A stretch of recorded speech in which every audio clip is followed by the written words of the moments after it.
Hello everyone. Welcome to the third lecture.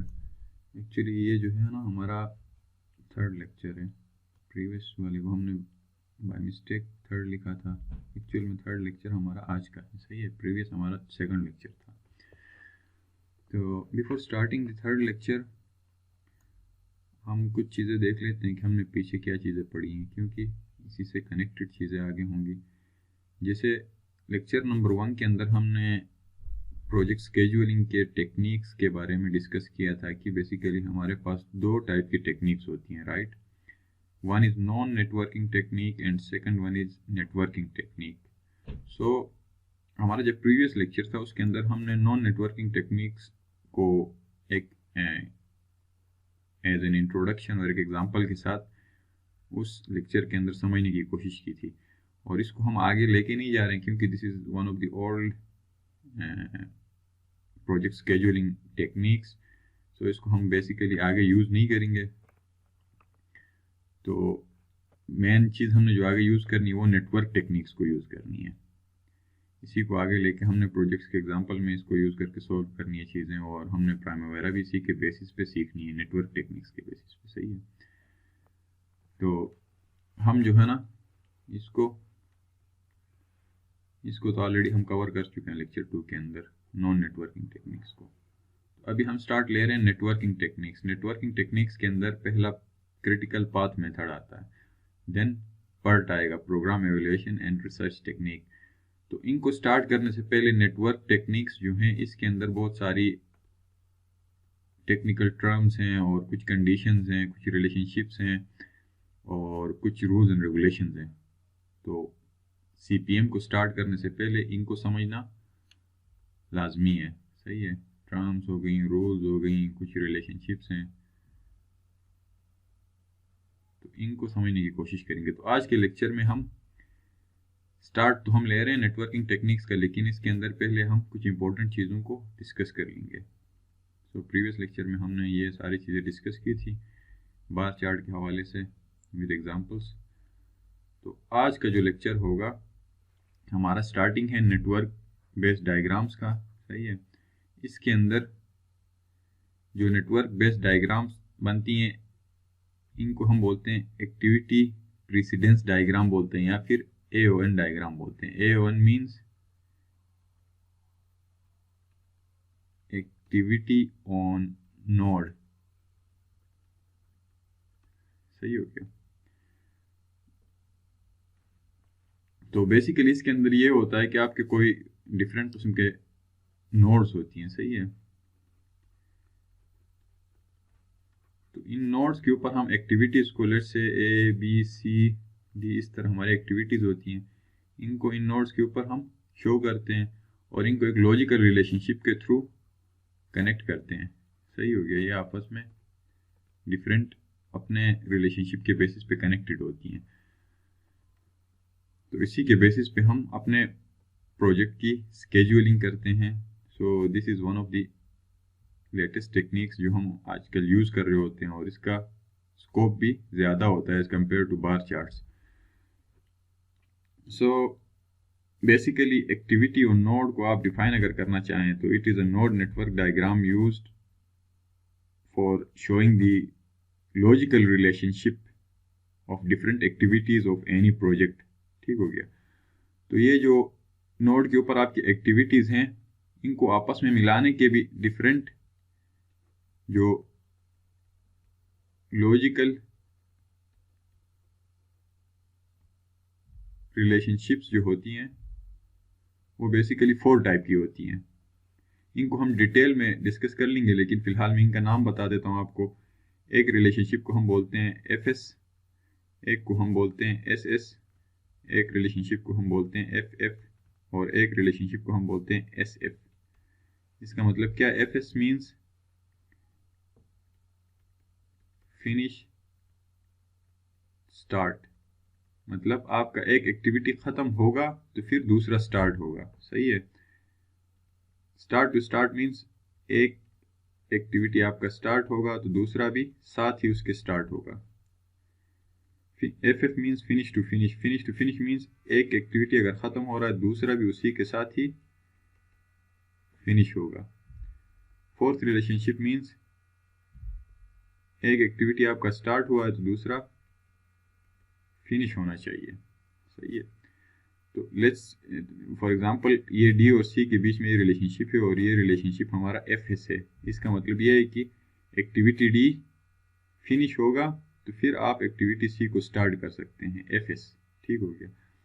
और S S का मतलब ये है कि एक्टिविटी डी और सी एक साथ स्टार्ट होंगी। एफ एफ अगर हो गया तो एफ एफ का मतलब ये है कि एक्टिविटी डी और सी एक साथ फिनिश होंगी।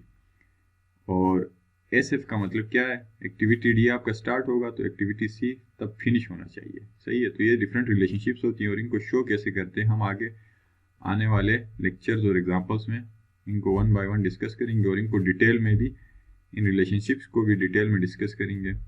इस लेक्चर के अंदर मेरा मकसद सिर्फ एक ओवरव्यू देना है, बेसिक आइडिया हो जाए ताकि हम आगे का जो एग्जांपल्स और हमारे जो लेक्चर्स होंगे उनके अंदर चीज़ें आपको ईजिली समझ आएँ। तो एक तो चीज़ ये हो गई कि आपका जो AO1 डायग्राम बनेगा, एक्टिविटी ऑन नोड डायग्राम या एक्टिविटी प्रेसिडेंस डायग्राम, जो नेटवर्क बेस्ड डायग्राम बनेगा, उसके अंदर 4 रिलेशनशिप्स होती हैं। तो इसमें बेसिकली ये जो दो फर्स्ट 2 रिलेशनशिप्स हैं इनको हम ज़्यादा यूज़ करते हैं कंस्ट्रक्शन इंडस्ट्री के अंदर। इनकी यूजेज ज़्यादा है, थर्ड की भी है लेकिन एज कम्पेयर टू फर्स्ट 2 इसकी थोड़ी कम होती है, इसकी भी यूजेज है। लेकिन जो फोर्थ यूज रिलेशनशिप है एक्टिविटीज़ के बीच में, इसको हम ज़्यादा यूज़ नहीं करते हैं। It's very rare in construction industry, very rare relationship of activities in construction industry। ठीक हो गया। तो कंस्ट्रक्शन इंडस्ट्री के अंदर ये रिलेशनशिप बहुत कम यूज़ होती है, स्टार्ट टू फिनिश। तो हम जो बेसिक यूज़ करेंगे ये 4 रिलेशनशिप्स होंगी, 3 रिलेशनशिप्स होंगी जो हम कंस्ट्रक्शन इंडस्ट्री के अंदर ज़्यादा यूज़ करते हैं। आपने खुद भी देखा होगा कि ऐसी कोई एक्टिविटीज़ होती नहीं है कंस्ट्रक्शन इंडस्ट्री के अंदर। अगर आपने कंस्ट्रक्शन इंडस्ट्री में काम किया हुआ है तो ऐसा कोई एक्टिविटी प्रोजेक्ट के अंदर नहीं होता जिसके अंदर कोई एक्टिविटी आपका स्टार्ट हो और उसका नेक्स्ट वाला उससे पहले फिनिश हो। इसकी पॉसिबिलिटी कम होती है, राइट। तो ये रिलेशनशिप कंस्ट्रक्शन इंडस्ट्री के अंदर बहुत कम यूज़ हो रहा होता है। तो A1 का एक डेफिनेशन आप लिख लें ताकि आपके लिए ये आपके काम आ जाए। We can define AON as basically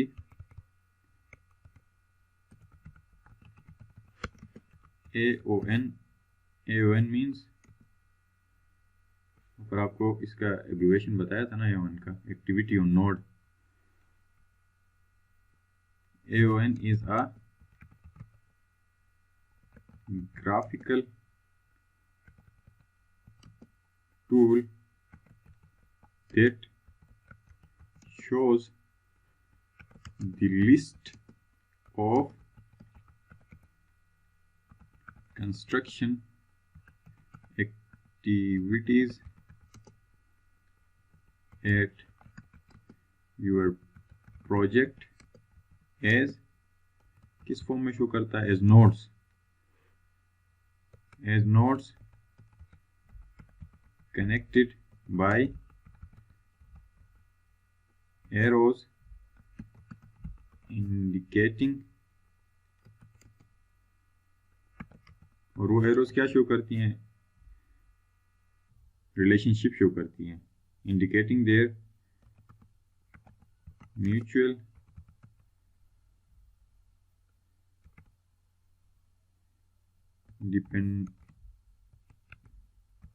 dependency, or you can say it logical relationship। ठीक हो गया। तो ये इसका एक डेफिनेशन हो गया। तो इसको फिगर के फॉर्म में शो करने की कोशिश करते हैं। Let's take an example. For example हमारे पास एक नेटवर्क डायग्राम है, जैसे ए हमारे पास एक एक्टिविटी है, राइट, बी हमारे पास एक एक्टिविटी है, सी हमारे पास एक एक्टिविटी है, डी हमारे पास एक एक्टिविटी है, ई एक्टिविटी है, और एफ ये कंस्ट्रक्शन कोई प्रोजेक्ट है जिसके अंदर हमारे पास ये 6 एक्टिविटीज़ हैं।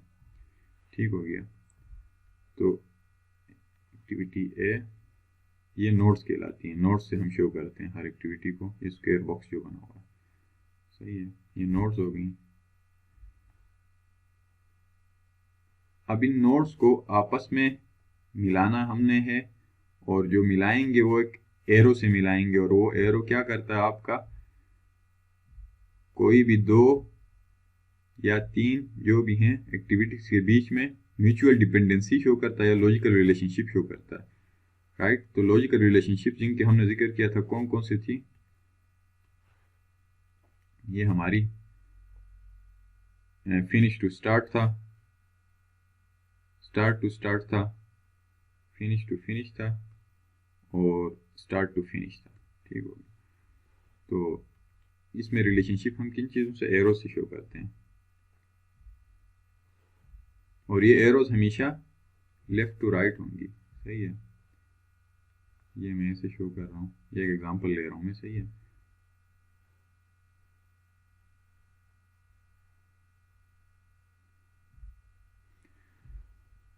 तो इसके अंदर आपको क्या लग रहा है, क्या शो हो रहा है, ए से सी, ए से बी, मतलब ए एक्टिविटी फिनिश होगा तो बी और सी एक साथ स्टार्ट हो रही है, सही है। इसी तरह बी खत्म होगा तो डी स्टार्ट होगा, सी खत्म होगा तो ई स्टार्ट होगा, ई खत्म होगा तो एफ, डी खत्म होगा, डी और एफ एक साथ खत्म होंगी तो एफ एंड में स्टार्ट होगा, सही है। तो एक बेसिक डायग्राम मैंने बताया हुआ है, इसके अंदर कुछ चीज़ें आपको फिलहाल याद रखने वाली हैं। उसमें यह है कि ये जो हैं, ये जो नोड्स हैं, ये आपकी क्या शो कर रही हैं, they are showing the construction activities को शो कर रही हैं, या फिर वर्क आइटम, सही है। जैसे ये एक्सक्यूवेशन है, एक्सक्यूवेशन हो गया ये, और ये अगर आपकी क्या कहते हैं लीन कंक्रीट की हैं, उसके बाद फिर आप फुटिंग की एक्टिविटीज़ हैं, या फिर कंक्रीट पोरिंग की, इसी तरह डिफरेंट एक्टिविटीज़ जिनको हमने A B C D E F से शो किया हुआ। तो ये आपकी कंस्ट्रक्शन एक्टिविटीज़ को शो करती हैं, और ये जो एरोज हैं ये क्या शो करती हैं, आपकी ये म्यूचुअल डिपेंडेंसी या फिर लॉजिकल रिलेशनशिप। इसी एरोज को देख के आपको पता चलेगा कि आइदर आपका जो रिलेशनशिप है एफ एस है, एस एस है, या एफ एफ है, या एस एफ है, फिनिश टू स्टार्ट है या स्टार्ट टू स्टार्ट है, या फिनिश टू फिनिश है या स्टार्ट टू फिनिश है। ठीक हो गया। तो इस डेफिनेशन को हमने एज अ डायग्राम शो किया हुआ, इससे इजीली आपको समझ आया होगा कि basically AON is a graphical tool, right.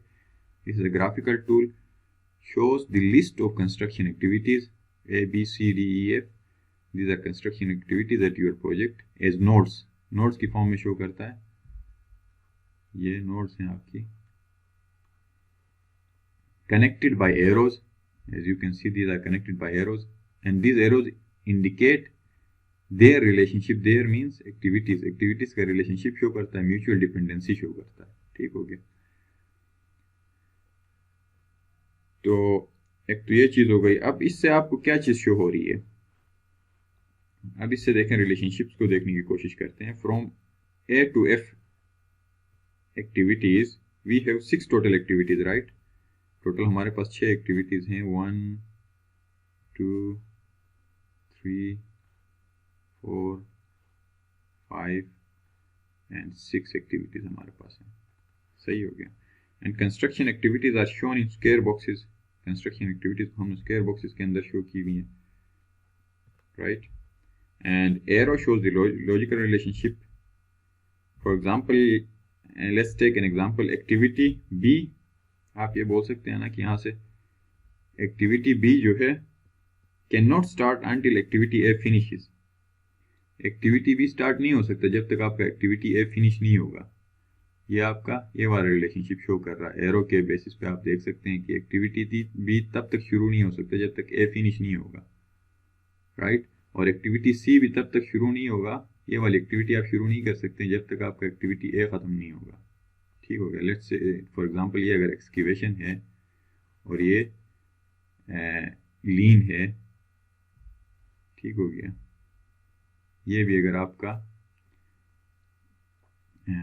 Let's say आप क्या कहते हैं इसको भी लीन ही ले लेंगे, डिफरेंट टाइप की फुटिंग्स की लीन है। तो आप लीन तब तक स्टार्ट नहीं कर सकते जब तक आपकी एक्सक्यूवेशन का काम कंप्लीट नहीं होगा, ख़त्म नहीं होगा। ठीक हो गया। इसी तरह आप एक्टिविटी एफ को अगर देखते हैं, फॉर एग्जांपल ये स्टार्ट नहीं हो सकता जब तक आपका डी और ई दोनों ख़त्म नहीं होंगी। Activity D, let's say activity D ख़त्म हो गया है लेकिन ई अभी ख़त्म नहीं हुआ है, तो आप एफ को स्टार्ट नहीं कर सकते क्योंकि दोनों एरोज यहाँ पे एफ पे टच हो रही हैं, राइट।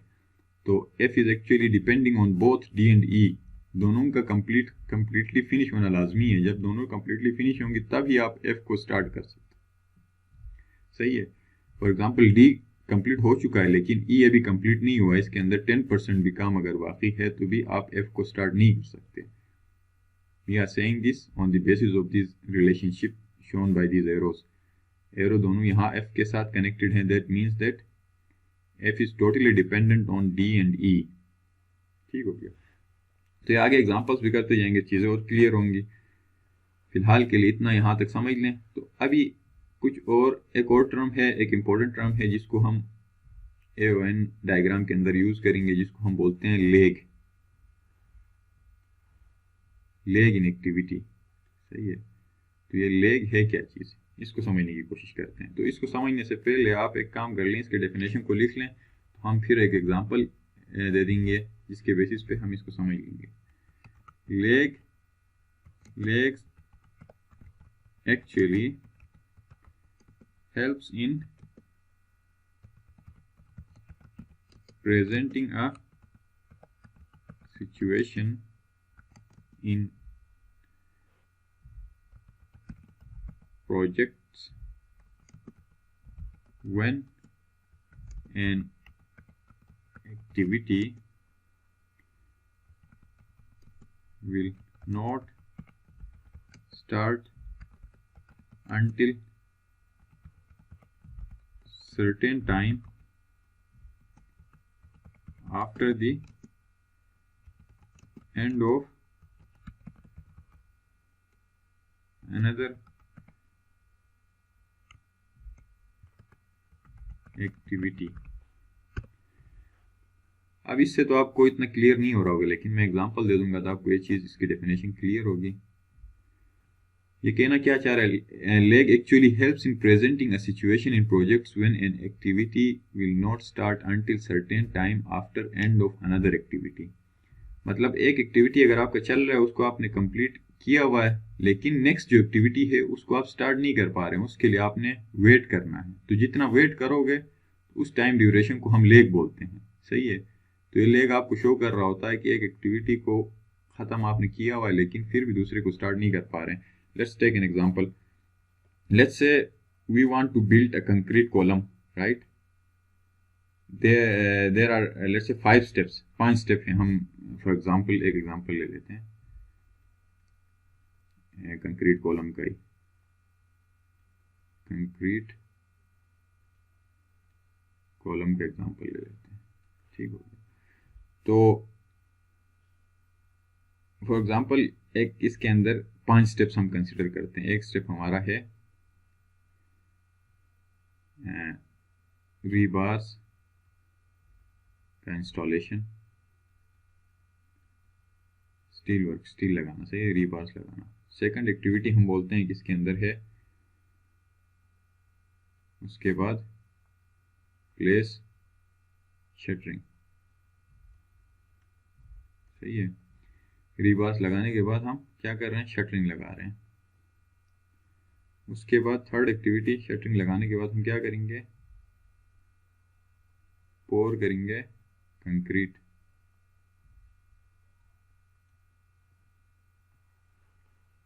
ठीक हो गया। नेक्स्ट एक्टिविटी क्या होगी? फोर्थ एक्टिविटी हमारी होगी कंक्रीट को पोर करने के बाद, पोर करते साथ ही आप शटरिंग तो हटा नहीं सकते ना, need to wait for concrete to set. इस दौरान हम इसकी क्यूरिंग कर रहे होते हैं। ठीक हो गया। तो फिफ्थ स्टेप जब जाके हमारा जब कंक्रीट सेट होगा, उसके बाद रिमूवल ऑफ शटरिंग। तो अभी आप देख लें, हमने सबसे पहला काम क्या किया? रीबार्स को इंस्टॉल किया, सही है। कॉलम की स्टील को हमने बांध दिया। सेकंड एक्टिविटी हमने क्या किया?